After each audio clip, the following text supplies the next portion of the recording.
Assalamualaikum warahmatullahi wabarakatuh. Di balik gemerlapnya sejarah Islam, ada nama-nama besar yang mungkin tak setenar Abu Bakar, Umar, atau Ali. Namun peran mereka dalam mendampingi Rasulullah, menegakkan Islam, dan membela kebenaran, tak bisa disepelekan. Inilah kisah seorang sahabat yang rumahnya dipilih langsung oleh Nabi Muhammad SAW sebagai tempat tinggal pertama di Madinah. Ia bukan hanya seorang tuan rumah Nabi, tapi juga prajurit sejati hingga usia senja. Dialah Abu Ayyub al-Ansyari. Nama aslinya adalah Khalid bin Zaid bin Kulaib, namun ia lebih dikenal dengan sebutan Abu Ayyub al-Ansyari. Ia berasal dari suku Khazraj, salah satu suku besar di Madinah, dan termasuk dalam golongan Ansyar, mereka yang tinggal di Madinah dan menerima serta menolong Nabi dan kaum muhajirin dari Makkah. Abu Ayyub adalah seorang yang dikenal akan kebaikan hati, keberanian, dan kerendahan hatinya. Ia masuk Islam di awal dakwah Nabi dan ikut dalam Baiat Aqobah, sebuah perjanjian penting antara Nabi dan para penduduk Yatsrib di Madinah yang membuka jalan bagi hijrah. Saat Rasulullah Shallallahu Alaihi Wasallam hijrah ke Madinah, kaum Ansyar begitu gembira menyambut beliau. Mereka berebut agar Nabi tinggal di rumah mereka. Setiap kali unta Nabi berhenti, seseorang akan berkata, "Ya Rasulullah, ini rumahku. Aku punya makanan, tempat istirahat, dan segalanya untukmu." Namun Nabi hanya berkata, "Biarkan ia berjalan, karena ia diperintah." Hingga akhirnya unta itu berhenti di depan rumah Abu Ayyub. Ia pun merasa sangat terhormat. Dengan penuh rasa haru, Abu Ayyub berkata, "Ya Rasulullah, rumahku inilah tempatmu." Rumah Abu Ayyub bertingkat 2. Nabi memilih tinggal di lantai bawah, karena ingin memudahkan para tamu yang datang. Tapi malam itu, Abu Ayyub dan istrinya tidak bisa tidur dengan tenang.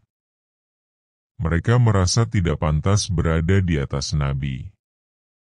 Keesokan harinya, Abu Ayyub berkata, "Wahai Rasulullah, demi Allah, aku tidak tenang selama berada di atasmu.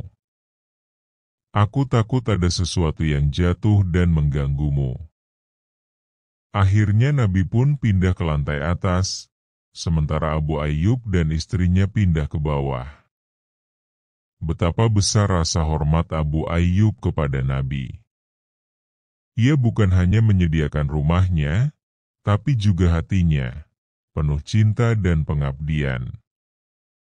Abu Ayyub sangat mencintai Rasulullah. Ia menjaga Nabi siang dan malam. Ia menyiapkan makanan, dan dengan penuh cinta memperhatikan bagian makanan yang disentuh oleh tangan Nabi. Ia pun memakan bagian yang sama, karena ingin mendapatkan berkah dari sisa makanan Rasulullah. Suatu hari, makanan yang disuguhkan mengandung bawang putih. Setelah melihat Nabi tidak menyentuhnya, Abu Ayyub pun bertanya. Rasulullah menjelaskan bahwa beliau menjauhi makanan berbau menyengat karena tugasnya berbicara dengan para malaikat. Sejak saat itu, Abu Ayyub pun ikut meninggalkan bawang putih, meski sebenarnya tidak diharamkan. Ia berkata, "Aku tidak mau memakan sesuatu yang kau tidak memakannya, wahai Rasulullah." Abu Ayyub bukan hanya seorang tuan rumah yang mulia, tapi juga seorang pejuang sejati.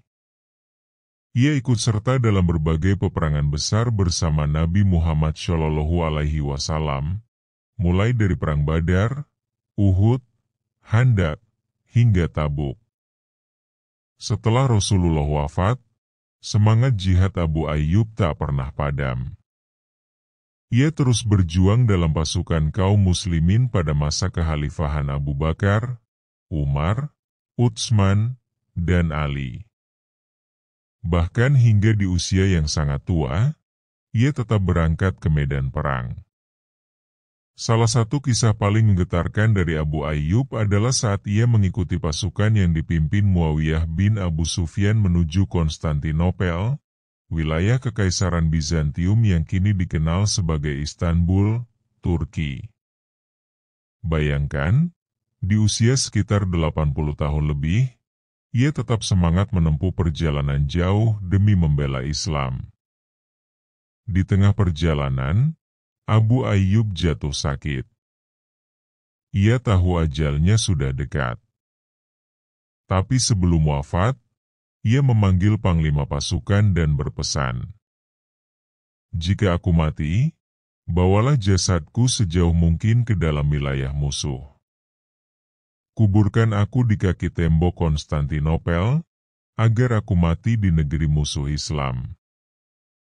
Sungguh pesan yang mengguncang hati.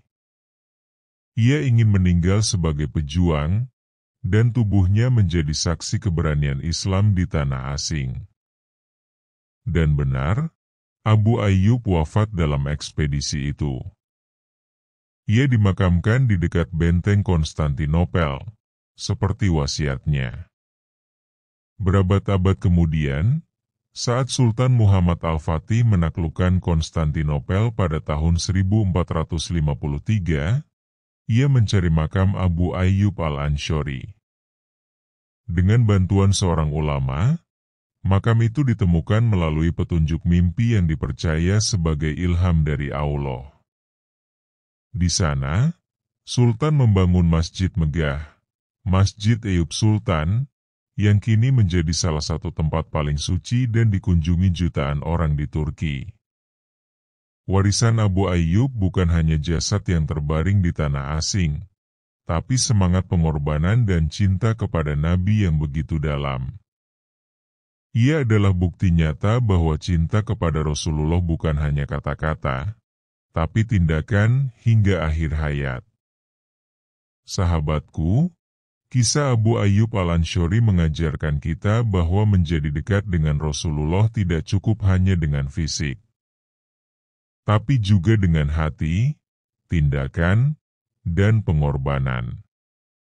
Cinta yang sejati adalah yang tak mengenal lelah, tak mengenal usia, dan tak takut mati. Semoga kita bisa meneladani semangat Abu Ayyub. Menjadi pembela kebenaran, pencinta Rasulullah, dan pejuang Islam sampai akhir hayat. Jangan lupa untuk like, subscribe, dan bagikan kisah inspiratif ini.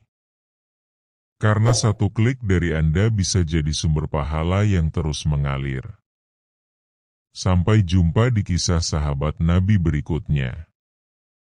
Wassalamualaikum warahmatullahi wabarakatuh.